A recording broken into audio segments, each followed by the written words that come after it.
Her skin swelled, her limbs oozed. Her body ballooned with fluid until it could no longer bear its own weight.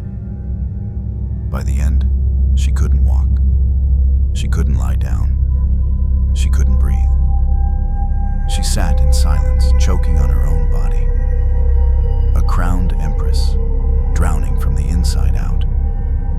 They called it Dropsy, but no one called her by her name anymore. Anna of Russia, Empress of Ice and Pain, was rotting alive in a palace of mirrors, her court too afraid to look. This isn't a story of glory. It's a story of grotesque decay, of power held too long, and a woman who died swollen, mocked, and forgotten. She was born into cold. Not just the cold of a Russian winter, but the cold of a world where no one waited for her. Anna Ivanovna entered life on January 28, 1693, in Moscow. During one of the harshest seasons on record, snow buried roofs, frost crept through windows, and in the royal palace, a newborn girl cried into the silence. The second daughter of a lesser line, a child not quite wanted, not quite forgotten either. Her father, Ivan V, was technically co-Tsar with his half-brother Peter the Great. But everyone knew who truly ruled. Ivan was feeble-minded, almost incapable of speech, a shadow beside the towering figure of Peter. And her mother, Praskovia Saltykova, was cold in a different way. Rigid, devout, emotionless, she believed children should be quiet, obedient, and invisible. Anna learned early how to meet her mother's gaze without flinching, how to speak only when spoken to, how to hold back tears even when the winds outside turned her room into a frozen tomb. The Empress of Russia must never shiver, her governess once whispered. Not from cold, not from fear. As a child, Anna was not beautiful, not by court standards. Her face was long, her features plain, her frame awkward. She was tall for her age, clumsy in ballrooms, uncomfortable in lace. Other girls learned music, poetry, or seduction. Anna learned silence. She didn't dance. She didn't sing. She watched. She watched how men looked at her cousins, how they bowed deeper, laughed louder, offered their arms. She saw how Peter the Great's daughters commanded rooms with their wit and beauty. She stood near the back in dull colors, her voice swallowed by velvet curtains and the echoing footsteps of people who would never remember her name. But Anna was clever, and she remembered everything. She remembered how the nobles spoke to her mother, cordially with just enough frost to make the sugar seem sweet. She remembered which courtiers faked respect. She remembered which hands trembled when they kissed the Tsar's ring, and which held steady with ambition. "To be seen is dangerous," she once murmured to her sister, "but to be invisible might be worse." Despite the chill, there was a moment, brief, fragile, when warmth dared to bloom, a winter feast. The palace glowed with candlelight. Music drifted through the halls, and Anna, just 15, was asked to dance by a visiting prince. She took his hand. She smiled. For the first time, her laugh rose like frost melting from stained glass. In that moment, she was not plain, not invisible. She was a girl, just a girl, floating in the possibility of being wanted. But the prince never returned. His invitation had been a political formality. His words, rehearsed. His smile, borrowed. The candles dimmed, the music faded, and Anna never danced again. The court moved on. Peter the Great reformed the empire with iron fists and European ideals. Women were unveiled, beards were taxed, Russia tilted westward, and Anna remained behind, like an old snow-covered statue in a courtyard no one walked through anymore. When her father died, she was 10. When her mother died, she was 27. She had spent her entire youth beneath the weight of dynastic silence, never ruling, never choosing, only waiting for someone else to decide what she was worth. And then, in 1710, they finally decided. Peter the Great married her off, not to a powerful monarch, not to a Russian prince, but to Frederick William, Duke of Courland, a tiny province in the Baltics, barely worthy of mention. The wedding was lavish, but the message was clear. We have no use for you here, Anna. Go shine somewhere else. Frederick died 2 months later. Alcohol? Accident? Or maybe just indifference? Anna was now a widow in a foreign land, with no power, no protector, and no plan. But in Courland, something strange happened. People began to fear her. They whispered about the Russian woman who ruled alone, the widow who didn't remarry, the woman whose gaze felt like ice sliding down the spine. She wrote letters in perfect French. She drank slowly, with eyes that never blinked. She ordered silence, and people obeyed. There's something in her that doesn't melt, one nobleman wrote. They didn't know it yet. But the girl they had sent into exile, the girl born in frost, shaped by loneliness and dismissed by her own blood, she was waiting for history to call her back. The throne was empty. Peter the Great, towering, terrifying, legendary, was dead. His empire was vast, reformed, and shaking at its roots. But for all his military genius and reformist zeal, he had left behind a disaster. No clear successor, no son strong enough, no heir agreed upon, just silence and fear, the kind of fear that spreads not through screams, but through whispers in polished halls. His wife, Catherine Erasure, reigned for a moment. Only 2 years. Then came Peter II, his sickly grandson. He died of smallpox at just 14. By 1730, the Russian Empire had outlived its emperors. And now, the question loomed. Who could wear the crown that killed giants, the Supreme Privy Council, an elite group of nobles and advisors gathered in secret? They had no intention of allowing another Peter. No more strong rulers, no more emperors who overruled them. What they wanted was a puppet, in name, a body that could sit still and sign where told. But it had to be Romanov blood. And so, their eyes turned not to glory, but to absence, to the forgotten, to the quiet woman in the snowy province of Courland, Anna Ivanovna. She was widowed, childless, unremarkable in politics, but her name still carried weight. Daughter of Tsar Ivan V, niece of Peter the Great. And most importantly, she has no son, no husband, no faction, one council member noted. She will be grateful, and she will obey. So they sent the letter, a formal request, a veiled command. Return to Russia, accept the throne, but only under certain conditions. She would reign, yes, but she would not rule. They drafted the terms before she arrived. No declarations of war without the council's approval. No marriages arranged. No taxes levied independently. No promotions of military officers. No naming of a successor. Anna was to be a statue crowned in gold, beautiful, visible, and hollow inside. She arrived in Moscow in February 1730. The streets were slushy with melting snow. Crowds lined the boulevards, cheering politely, watching this tall, unsmiling widow step down from her carriage, wrapped in heavy furs, eyes sharp as knives.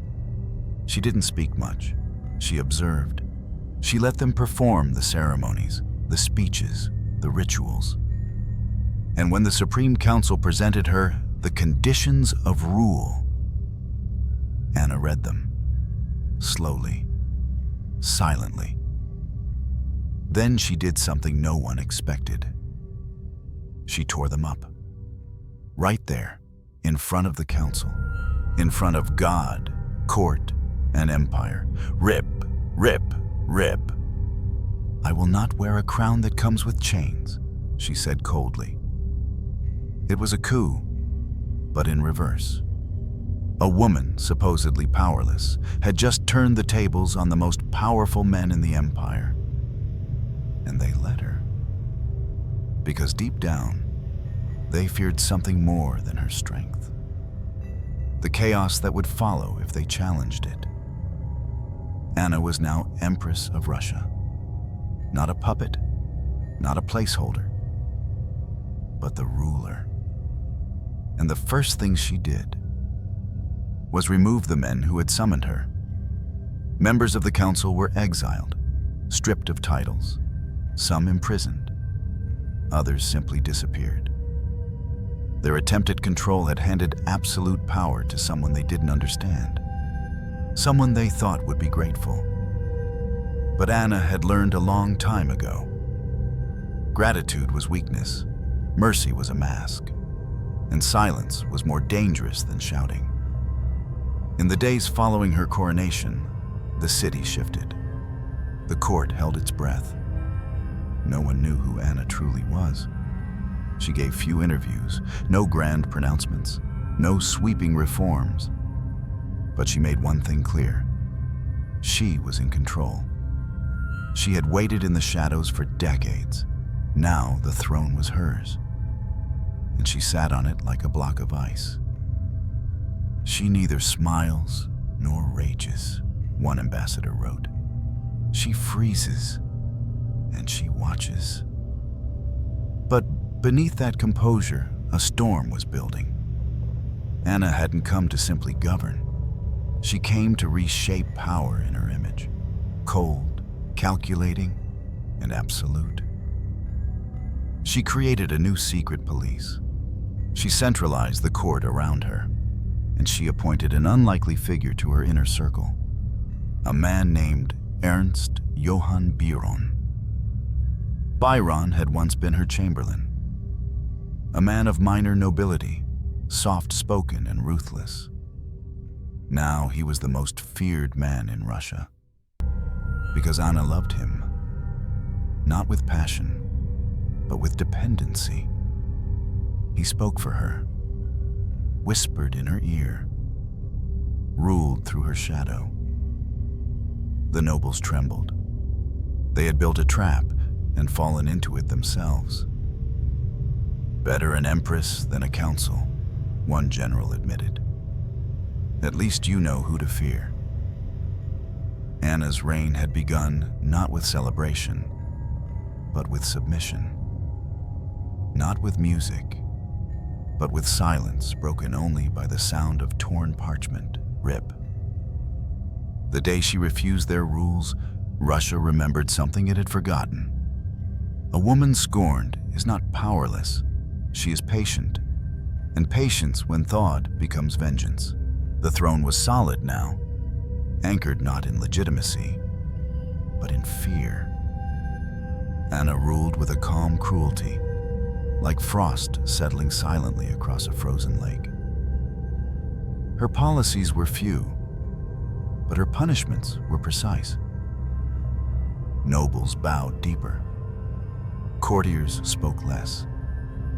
And at the center of it all, always, was one name whispered like a curse behind silk fans and painted walls. Biron. Ernst Johann Biron. The man who had once been nothing. now everything. He had no claim to power, no title of real nobility, no battlefield glory. But he had Anna's ear, and more dangerously, he had her trust. He appointed ministers, he ordered arrests, he built prisons, especially in Siberia, cold, vast, and invisible. Thousands vanished. Many never returned. If Byron whispered, someone disappeared. But Anna didn't stop him. She empowered him, because for the first time in her life, she could shape a world where no one laughed at her, where she decided who suffered and how. "They made jokes of me when I was young," she once murmured. "Now let them laugh. I'll show them what laughter costs." And she did. Anna's court became a theater of humiliation. She staged elaborate masquerades, not of joy, but of mockery.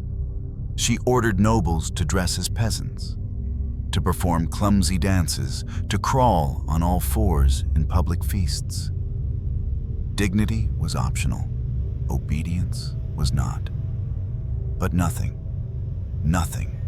compared to the wedding of the dwarfs. In 1740, Anna orchestrated what would become one of the most grotesque and symbolic events of her reign: the forced marriage between two court dwarfs.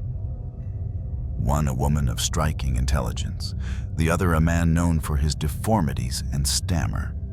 Anna had them dressed in lavish costumes. Their names were announced with mock ceremony. But the wedding was not held in a ballroom, not even in a chapel. It was held in a palace made entirely of ice. Yes, real ice. That winter, the Neva River froze deep and hard. Anna ordered builders to construct a wedding palace on the frozen river. Walls of ice, carved with fake windows and chandeliers. A bridal bed of ice, layered with hay. Dishes made of ice. Even the trees around the palace were decorated with dead birds frozen into their branches. The court was forced to attend the wedding. They shivered in silence while the bride wept and the groom stood shaking, unsure if he was being celebrated or punished. "Smile," Anna said from her throne of fur-lined gold. "It's a joyous day." Then came the final humiliation. After the wedding, the couple was forced to spend their wedding night in the ice palace. No fire, no comfort, just cold. The groom was so terrified he collapsed. The bride tried to flee, sobbing into the snow. And Anna laughed. Not loudly, not with mirth, but with that dry, brittle laugh of someone who no longer believes in warmth, only control. This was her empire now, a kingdom of spectacle and fear, where pain was performance and cruelty, entertainment. Byron encouraged it. He built networks of spies. He kept lists of disloyalty. He knew the moods of the Empress like tides, when to recede, when to crash. Under his influence, Anna became not just feared, but loathed. Nobles locked their doors. Women covered their mirrors, afraid Anna might see them and order some punishment for beauty. Children were told, "Be quiet, or the Empress will send Byron." And through it all, Anna drifted further from reality. She didn't walk gardens. She didn't meet with scholars. She didn't hold her own child, because she never had one.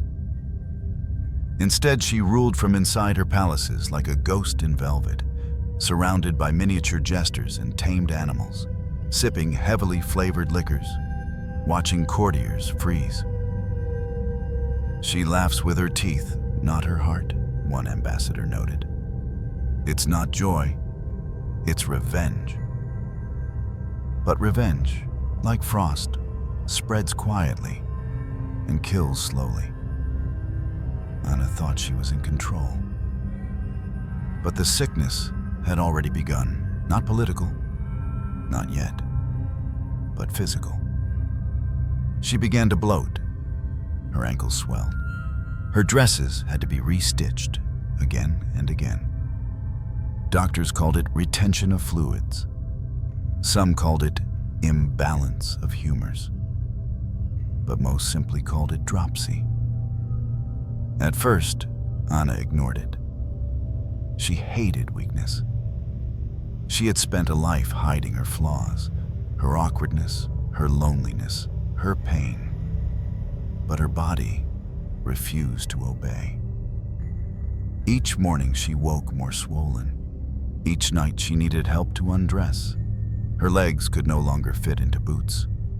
She wheezed climbing stairs, and in her mind, the world was still laughing.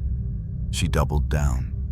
More punishments, more pageantry, more control. But something inside her had shifted. She once punished to feel strong, a courtier whispered.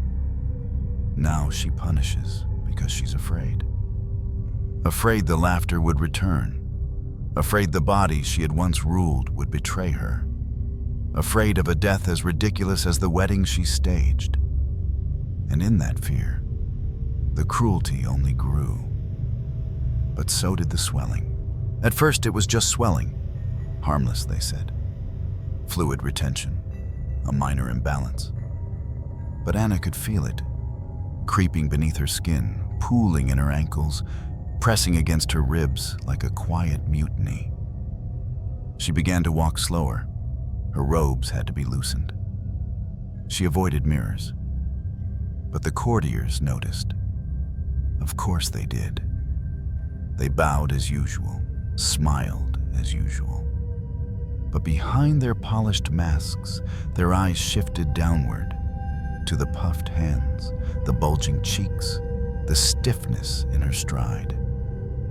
Anna, once already mocked for her looks, now saw her body turning monstrous, not with age, but with water. Her physicians called it dropsy, an ancient word for a deadly reality. Today, we call it edema, a condition where the body floods itself, unable to drain, like a dam cracked from within. Your Majesty retains water, one doctor explained cautiously. Too much water in the tissues. The organs strain. The heart must work harder. She dismissed him. She dismissed them all. She wasn't dying, she was ruling. But the truth didn't care about her title. By the summer of 1740, her body had become a prison. Her legs, once long and powerful, had ballooned. She could no longer walk unaided. Her feet cracked under her own weight. Her skin stretched until it tore. Yellow fluid seeped through the openings. Her breath came in short, wet gasps. She couldn't lie down. Every time she tried, fluid flooded her lungs, and she choked. So she sat upright. All night, every night, dozing in a stiff-backed chair, held upright by pillows in panic. She began coughing in her sleep, not from sickness, but from drowning in herself. Her Majesty sleeps like a statue, one servant whispered, because if she lays like a woman, she'll die. The palace grew darker, not literally, but in mood, in weight. Candles were dimmed, curtains drawn, footsteps softened. No one dared to mention it, but they all saw it. The Empress was decaying, alive, not by poison, not by violence, but by slow, grotesque suffocation. She ordered more layers to hide the swelling, but the clothes clung, silks bunched, corsets strained, and worst of all, she began to smell, a sour, sweet rot, like flowers left too long in water, like something once royal now fermenting. Her chambermaid suffered in silence. They wiped her leaking skin. They drained the boils. They massaged her legs, only to watch them swell again hours later. One tried to suggest relief, a poultice, a bath. Anna slapped her. "You think I'm a corpse?" she hissed. "I am the Empress. I do not rot." But she did. She oozed. Each morning, the linens were soaked. Each evening, the scent grew stronger. The chairs around her throne were pushed further and further back. Not out of etiquette, out of nausea. She refused to allow windows to open, refused to accept the chill air on her skin. So the stench thickened, clung to tapestries, clung to people. Court meetings were shortened, dinners canceled. Even Byron began to visit less frequently. That was the worst part. The man she had trusted began to avoid her. Not openly. He still sent her gifts, still praised her decisions. But he no longer looked her in the eye, no longer sat close, no longer touched her hand.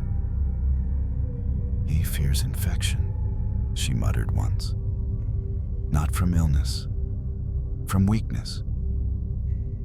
And perhaps he was right to fear. Her mind, once sharp with spite, began to blur. She forgot names, repeated orders, mistook days, fell asleep mid-conversation, mouth open, chest heaving under the weight of invisible water. Doctors came and went. Some prescribed bleeding, others suggested leeches. One even proposed slicing open her legs to drain the fluid manually. She refused. "I am not livestock," she growled, but inside she knew. The Empress was being eaten, not by disease, but by her own refusal to yield. One night in late September, her chambermaid found her in the dark, still seated, still upright, eyes open, unblinking. Her dress soaked through with sweat and fluid. Her lips were cracked. Her chest barely moved. And on the floor beside her, a puddle, not of water, but of what once lived beneath her skin. She wasn't dead, not yet. But something had broken. After that night, she stopped speaking, stopped issuing orders. She sat silently as people moved around her, as if she were already a corpse being preserved by performance. The court fell into ritual. She was dressed each morning, placed in her chair, fed tiny bites of broth. But no one spoke to her. No one asked for her opinion. No one kissed her hand. Because in their eyes, Anna had already died. Piece by bloated piece. There were no more tears. By the 5th month of her decline, Anna Ivanovna, the woman who once ruled from behind a mask of ice, had become something else entirely. A figure caught between life and death. Command and collapse, presence and fading.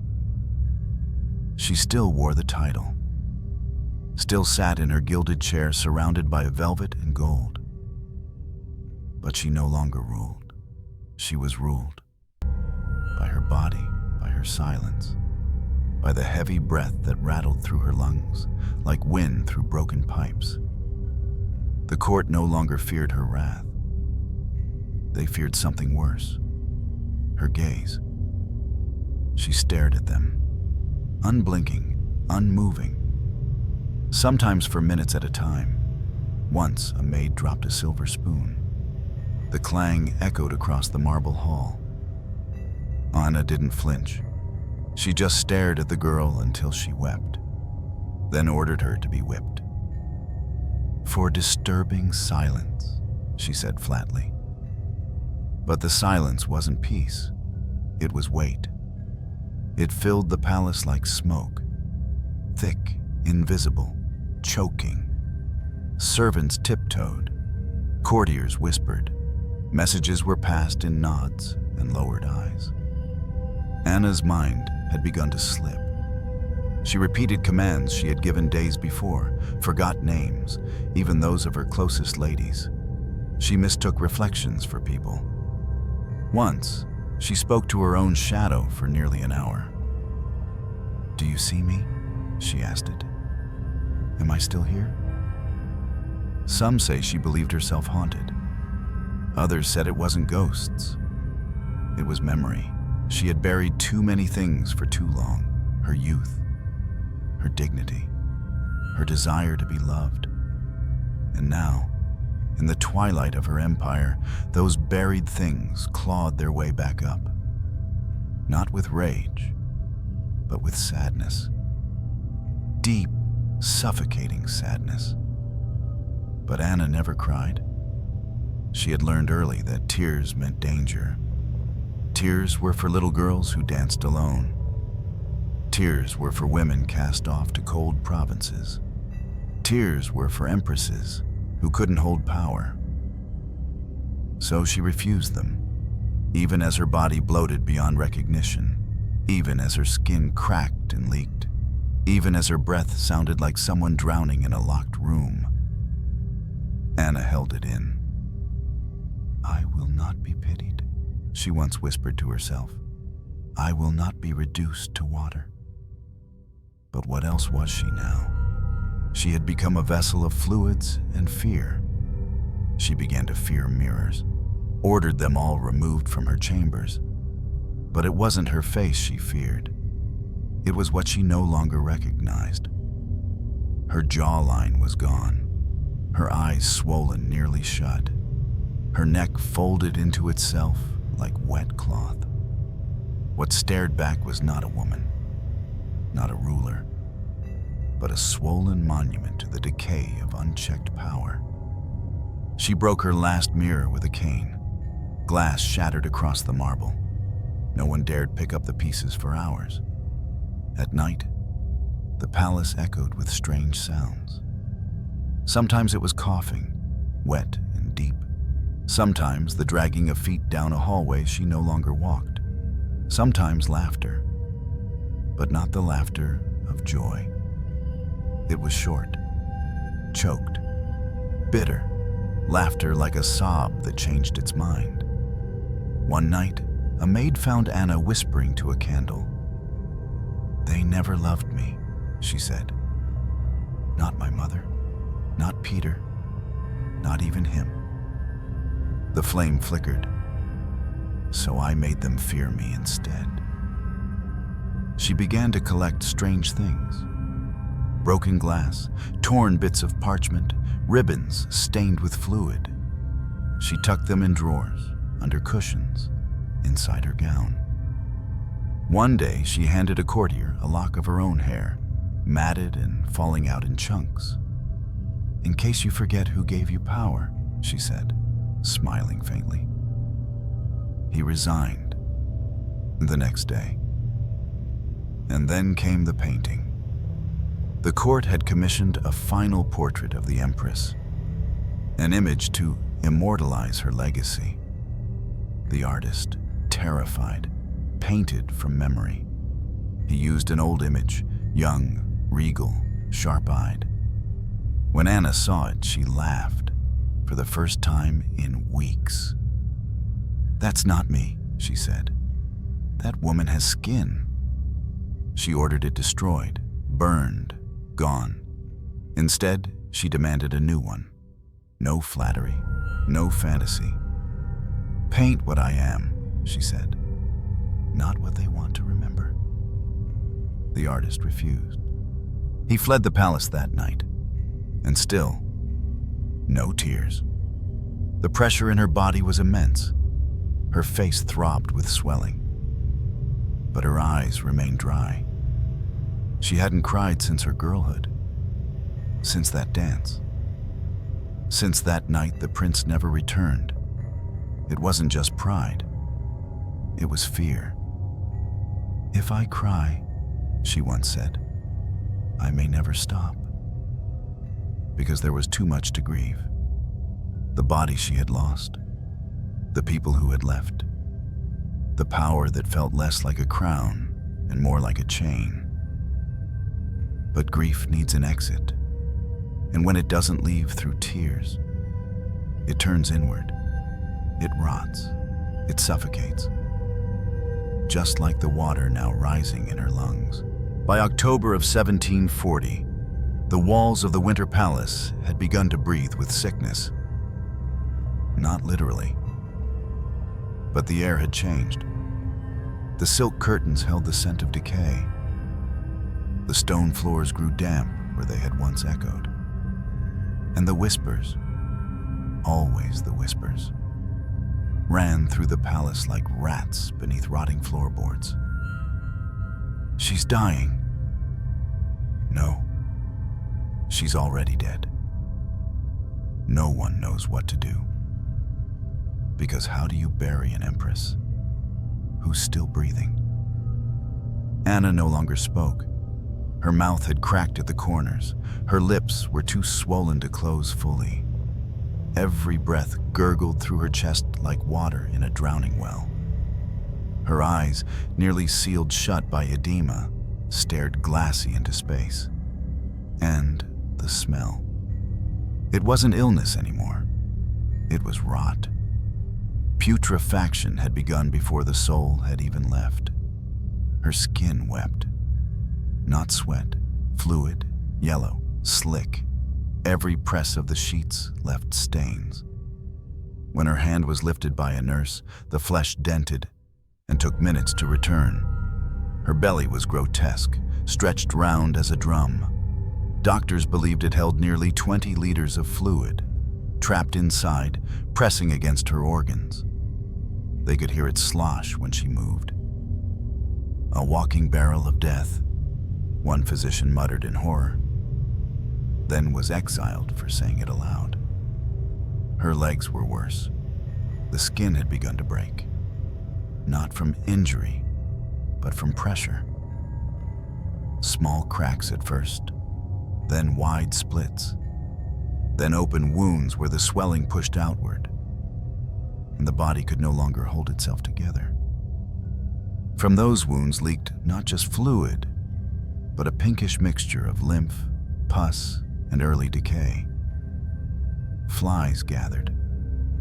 Yes, inside the palace, drawn to her like crows to carrion. Her attendants tried to swat them away, but there were too many, and the stench too strong. So they burned incense, lit dozens of candles, drenched the air in rose water. But rot doesn't hide. It announces itself. Her bed was now a throne of sickness. They placed oilcloth beneath her to catch the leakage. Her pillows were changed hourly. No one touched her skin without gloves. And still, the court pretended she ruled. Orders were issued in her name, documents sealed with her crest. Courtiers bowed to a woman who could no longer lift her head. One night, a young servant tried to run. He had seen the puddle beneath her bed, thick, dark, and moving.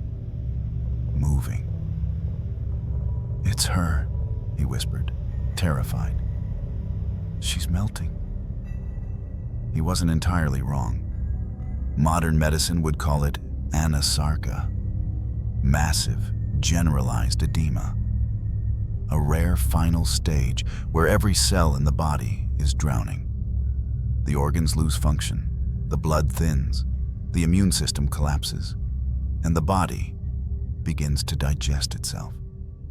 Anna's liver was failing, her kidneys non-functional, her heart straining, inflamed. She could no longer urinate, no longer produce coherent words, no longer hold her own head upright. "It's not death," said one German doctor summoned in desperation. "It's undeath." The decision came quietly. She would be moved from the throne room. Too many eyes, too much risk, too much horror. A private bedchamber was prepared, windows sealed, walls draped, only 3 attendants allowed inside. And Byron? He didn't come. Not once. Not in her final days. The man she had raised, trusted, protected. He waited outside. Rumors said he refused to breathe the same air. Others said he simply couldn't bear to see what remained of the woman who once ruled with his voice. But Anna knew. Even through fever and suffocation, she knew. "He's already planning the next reign," she mumbled once. And she was right. On the night of October 27th, 1740, her chest stopped rising, but her body did not go still, because the gases had already begun forming. Her abdomen distended further, her skin, now greenish-gray, cracked open along the thighs. The eyes bulged, the tongue protruded, and from her mouth, a thin stream of fluid leaked onto the pillow. They tried to seal the body, wrapped her in linens, bound the legs, applied perfume. But by morning, the linens were soaked through, and by noon, the coffin itself began to leak. Yes, the coffin leaked. Placed in state for the mourning procession, the imperial sarcophagus grew damp at the base. A sweet, fetid smell escaped through the seams. Attendants rushed to patch it. Sawdust was added. The temperature lowered. Guards stood nearby with lavender sachets to distract visitors. But the damage was done. People whispered. They held handkerchiefs to their faces. Some turned away, unable to bow before what smelled not like majesty, but like shame. This was her ending, not on a battlefield, not surrounded by weeping heirs, but in a sealed chamber, oozing into history. They buried her quickly. No great oration, no procession through the city, just a muted service, hastily arranged. And then, silence. The throne passed to a child. The court moved on. The windows reopened. The incense was snuffed out. Anna of Russia, Empress of Frost and Fear, was gone. But her final breath wasn't forgotten. Because power can be buried, but rot lingers. The throne was empty again. But this time, no one rushed to claim it. Anna Ivanovna was gone, buried, sealed. Her name now whispered only in closed corridors and behind locked doors. The court, once frozen in dread beneath her presence, now stood in a strange silence. Not relief, not grief, but something in between. "She ruled with water and weight," one diplomat wrote. "Now that she's gone, we still feel her pressing down." Because it wasn't just a monarch that had died. It was an era of suffocation, spectacle, and silent terror. And in its place, a vacuum. Officially, the succession had been arranged before her death. Anna had named her grandnephew, Ivan VI, as heir. He was not even 1 year old. An infant emperor, too young to speak, too young to understand crowns, too young to rule anything but his crib. So Anna had appointed a regent, Byron, of course.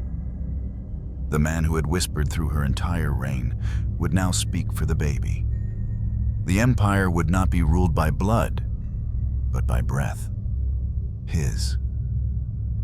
But power built in shadows tends to crumble in daylight.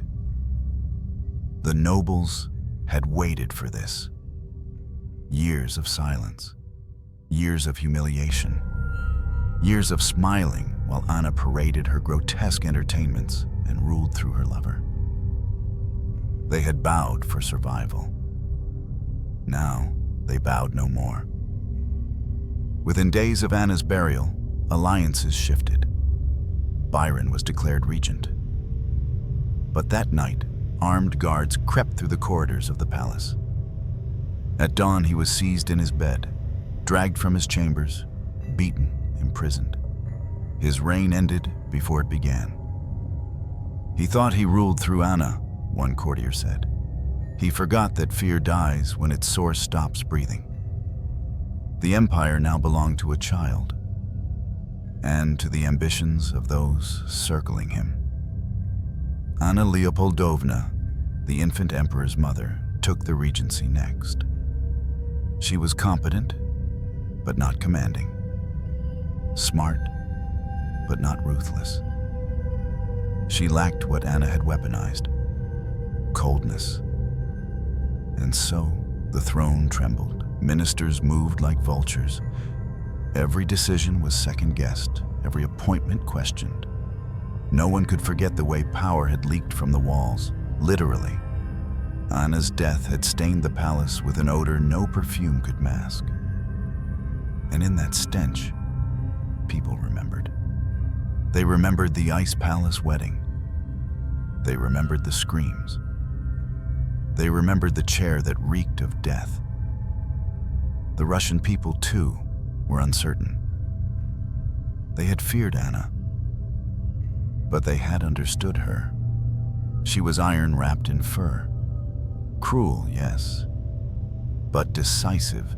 Now they had a baby and a mother, a regent without a crown, a court without direction. Riots began in the provinces. Peasant taxes had risen too high under Anna's reign. Military pay was in disarray. Frontiers went unguarded. All while the throne, so recently soaked in fluid and failure, stood like a symbol of rot made holy. "The throne of Russia no longer shines," wrote a French ambassador. "It glistens like something wet." Even those who never saw her in life spoke of the decay. Mothers warned their children, "Behave, or the Empress will rise again, dripping and angry." Guards refused to serve in Anna's old wing of the palace. Some said they heard dripping. Others saw wet footprints in empty corridors. Superstition? Perhaps. But in an empire ruled by fear for a decade, the echo of that fear did not fade overnight. It stuck to the curtains. It sank into stone. It lived in the silence between sentences. And yet, there were those who missed her. Not many. Not openly, but quietly.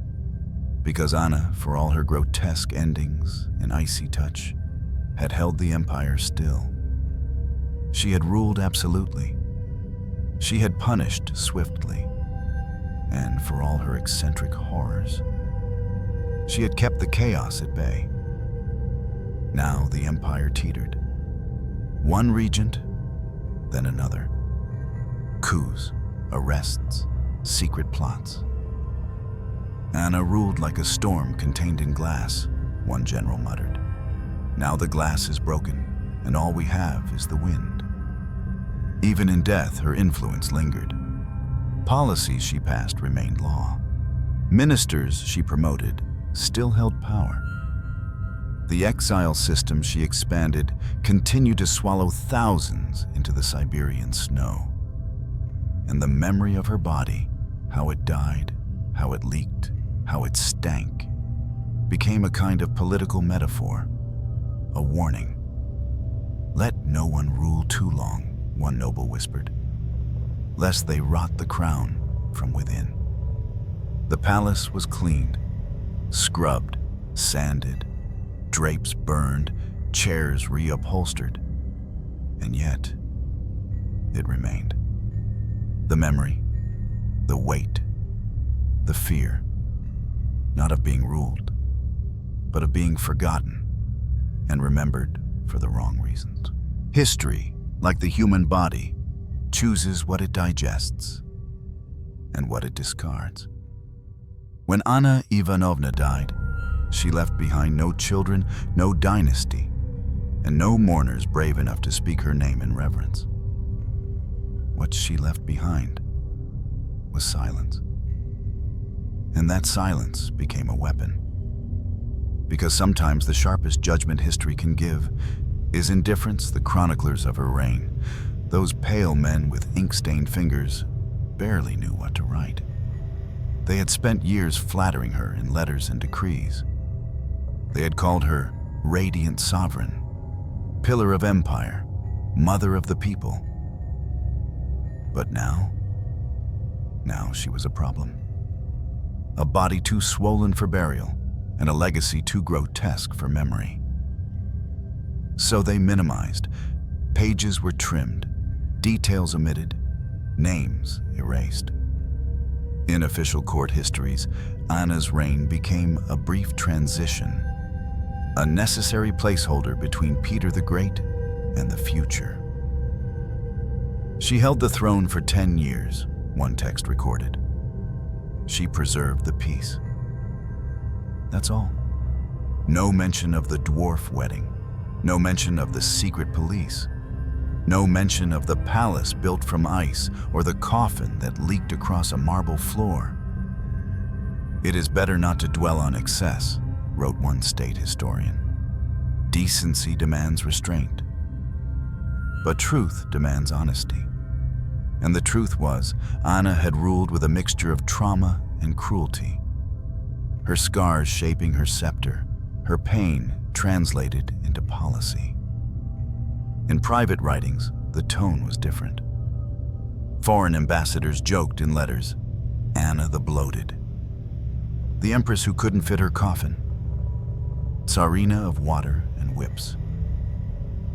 A German diplomat described her as a woman who carried more punishment in her eyes than in her armies.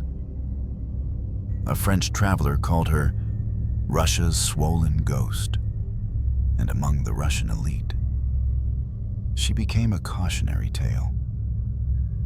A name mothers whispered to unruly daughters. Sit properly, or you'll end up like Anna. No monuments were commissioned. No statues carved. Even her portrait, one of the few completed during her reign, was quietly moved to a back corridor where it collected dust and disinterest. When people passed it, they didn't bow. They didn't linger. They didn't even stop. Because forgetting was safer than remembering. But forgetting doesn't erase. It stains differently.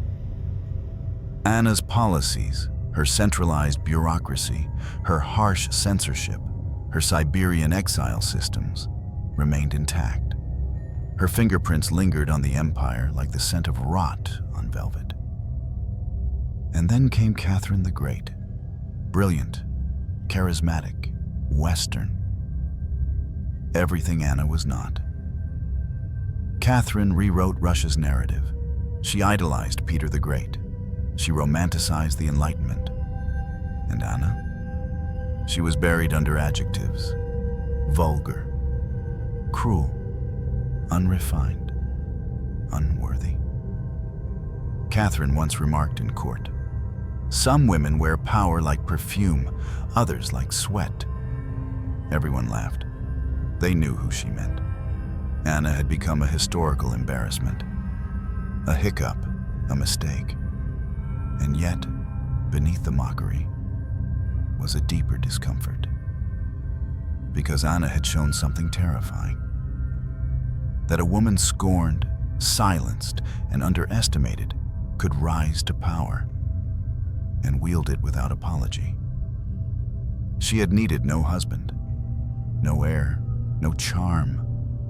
She ruled alone, and for 10 long years. Russia obeyed her. Even in grotesquerie, she had been formidable. Even in ridicule, she had been feared. And that, perhaps, was the most unsettling part. So history did what it always does when faced with inconvenient power. It rebranded her, not as tyrant, not as tragedy, but as a joke. She forced dwarfs to marry in an ice palace. She bathed in milk and made men bark like dogs. Her coffin leaked all over the cathedral. Truth blurred with caricature. What remained was not Anna the Empress, but Anna the absurd. Not a woman, but a warning. There's no shrine to Anna in Moscow, No candle lit in her memory. No cathedral that bears her name. Her tomb lies in the Saints Peter and Paul Cathedral, among czars and czarinas with legacies far louder than hers. Visitors pass by. Some don't even notice. Others glance and say, "Who was she?" And the tour guide replies, "Ah, Anna. She reigned briefly." They tried to close the coffin, but it wouldn't shut. Not because the hinges were broken, not because the wood had warped, but because the body inside was too large, too swollen, too full, too far gone. Anna Ivanovna, Empress of Russia, could not fit inside the container built to bury her. The final insult, or perhaps the final truth. The undertakers struggled in silence. The court physicians offered no help. The chambermaids averted their eyes. The body had expanded post-mortem as expected, but no one expected this much. The flesh pushed against the silk linings. The hands, once folded neatly, had to be tied down. The face, unrecognizable, pale gray, lips peeled back from bloated gums, one eye partially open. They tried to bind the chest, to compress the abdomen, but the pressure forced fluid out through the seams. The linens darkened, the smell thickened, and still, the lid refused to close.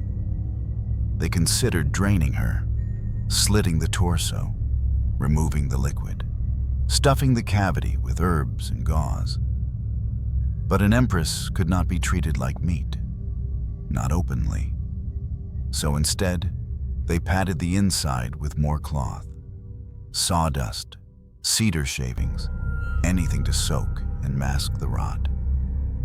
Eventually, the lid was forced shut, not gently, not honorably, but like a door nailed over a secret no one wanted to remember. The coffin was placed on display. The imperial mourning hall was dressed in gold and crimson. Priests chanted softly. Courtiers wept silently, some real, most rehearsed. But beneath the incense, beneath the candles, the scent remained. Faint at first, then stronger, sweet, sour. Death trying to speak through wood. By the third day, the floor beneath the coffin grew sticky. A servant slipped. Another vomited behind a column. The guards were ordered not to move, not to speak, not to flinch. They reinforced the base, wrapped the wood in tar-soaked linens, placed trays of charcoal beneath, ordered windows closed. But the truth found a way. It always does. A low, wet hiss began from within. Gas escaping, pressure building. By day 5, a corner of the coffin cracked, and fluid seeped out. They tried to blot it, tried to pretend it was condensation, but everyone knew. The Empress was leaking again, just as she had in life, now in death. They moved the coffin early. The funeral rushed. No public procession, no open casket, just a quiet transport to the cathedral, under heavy guard and heavier silence. Inside St. Peter and Paul Cathedral, the sarcophagus waited. Stone, cold, final. And yet, the burial was delayed. Why? Because the lid wouldn't lift again. The swelling had locked the body in place. The linens clung, the fluid had congealed. It took 8 men to shift her into place. And when the tomb finally sealed, there was no applause, no proclamation, just the closing of stone on shame. And then, nothing. The palace resumed. Chandeliers relit, feasts resumed. The next ruler sworn in, but the memory of that coffin haunted everyone who saw it. Because it wasn't just a body that wouldn't fit, it was a legacy. How do you bury someone who overflowed everything? Not in power, not in grace, but in weight, in fear, in silence too loud to ignore. The metaphor was too perfect to miss. A woman who could not be contained in life, could not be contained in death, a reign defined by excess, a death defined by failure, a body swollen with everything that ruled her. Pain, loneliness, bitterness, control. And still, the coffin sat, stone upon stone, lid tight but never quite trusted. Some whispered it still leaked beneath, that the cathedral caretakers scrubbed the stone at night, that flowers placed near it withered faster than others. No one stayed too long. No one prayed there. It became the tomb people walked past quickly, too grotesque to revere, too powerful to ignore. One ambassador, years later, wrote in his journal, "Her tomb is dry, but the memory of her seeps through walls." Time passed. Rulers came and went. Wars were waged. Empires rose and collapsed. But Anna remained.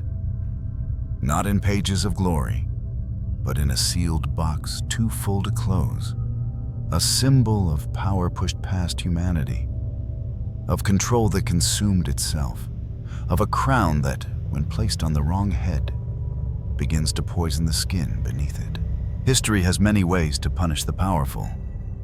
Some are exiled, some are executed, some are erased, but few are buried while still alive, swelling in silence, drowned by their own fear, too feared to be helped, too isolated to be mourned.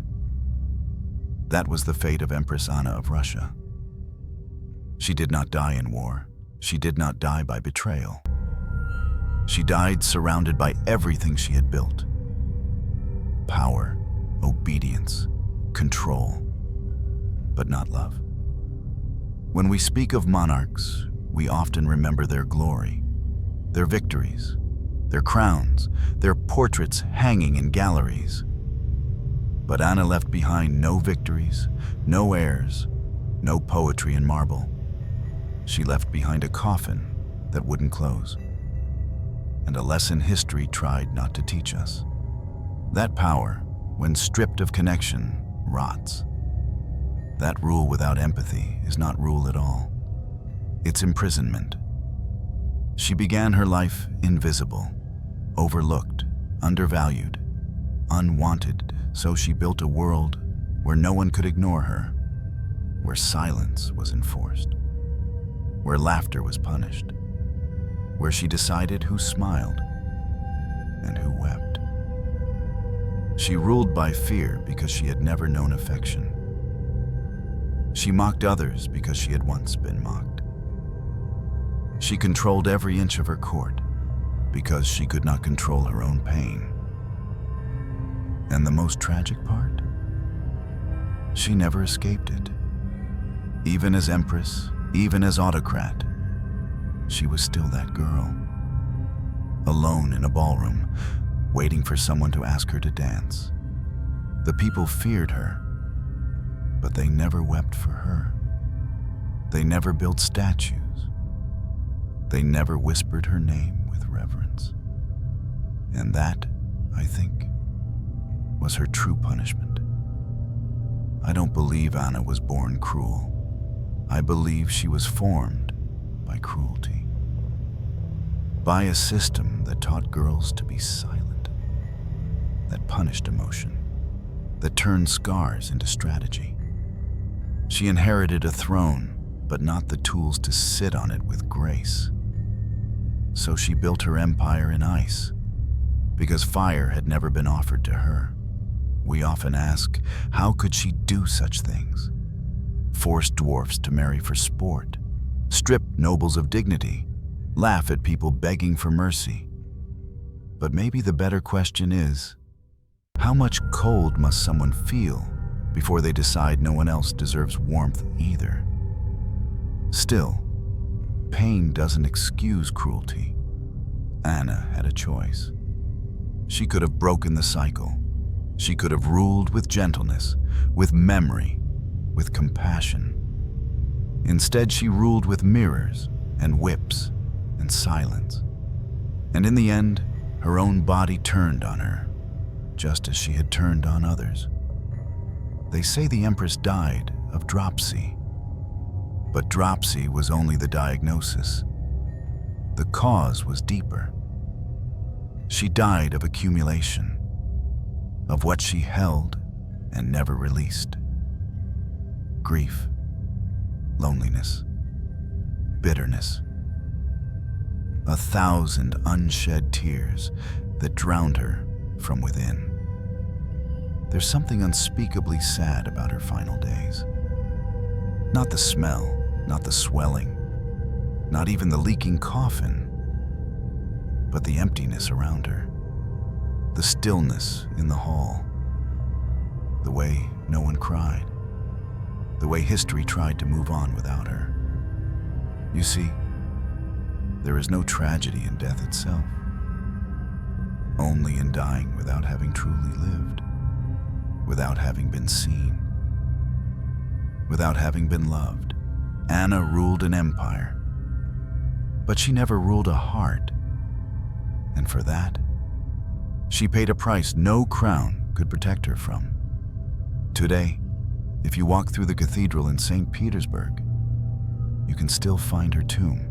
It bears her name, her title, her dates, but not her story. That's been buried elsewhere. In corridors, no one walks. In histories, no one teaches. In pain, no one wants to remember. But we must remember. Because power without humanity is not majesty. It is decay wearing a crown. And Anna Ivanovna wore it until it crushed her.